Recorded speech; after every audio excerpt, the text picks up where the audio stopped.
पाहण्यासाठी आमच्या YouTube चॅनलवरील PVR म्हणजेच पंढरी वार्ता या न्यूजला सबस्क्राइब करा आणि शेजारील बेल आयकॉनवर क्लिक करा। आषाढी एकादशी सोहळ्यात सहभागी होण्यासाठी टाळ मृदुंगाचा गजर करीत पंढरपुराकडे शेकडो मानाच्या दिंड्या पायी मार्गक्रमण करीत असतात। ऊन वारा पाऊस कशाचीही पर्वा न करता या दिंड्या पंढरीकडे पायी वाटचाल करीत असतात।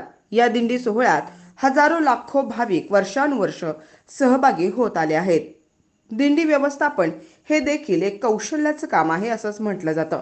या दिंड्यांमधून बहुतांश गोरगरीब वारकरी वाटचाल करीत असतात। त्यांच्या खर्चाचा भार फडकरी, दिंडीकरी, मठकरी महाराज मंडळी उचलत असल्याचंही दिसून आलं आहे।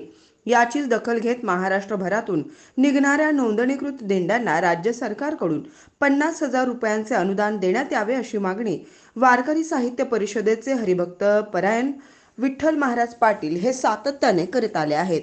यासाठी शासन दरबारी पाठपुरावा करीत आले आहेत। नुकतेच केंद्रीय राज्यमंत्री रामदास आठवले हे पंढरपुरात वारकरी परिषदेच्या कार्यक्रमासाठी आले असता त्यांच्याकडेही याबाबत पाठपुरावा करण्यात आला होता। अखेर मुख्यमंत्र्यांनी 20,000 रुपयांचे अनुदान देण्याचे निर्देश दिले आहेत अशी माहिती हरिभक्त परायण विठ्ठल महाराज पाटील यांनी पंढरी वार्ताशी बोलताना दिली आहे। हे अनुदान 50,000 रुपये करावे यासाठी आपण पुढेही आग्रही राहू असंही त्यांनी म्हटलंय।